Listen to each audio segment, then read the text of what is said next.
আমার ঘরের ছেলেই বলা যেতে পারে। ঘটনা ঘটেছে, আপনাদের ক্যামেরা ধরা আছে, আপনারা সেটাই দেখেন। এর সঙ্গে আজ দেখা হলো না। ওর সঙ্গে ছিল আরেকজন গুণী মানুষ, প্রযোজক অসীম দাস, বাচ্চা ছেলে।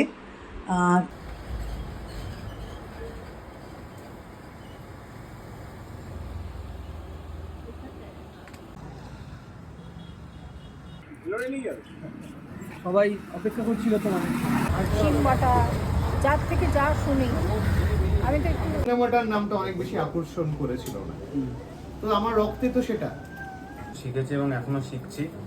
Well for this one I think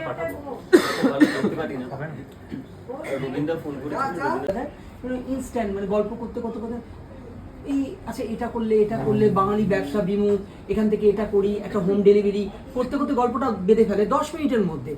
ও বলছে যে নামটা কি, শ্বশুরবাড়ির সম্পত্তি ভোগ করে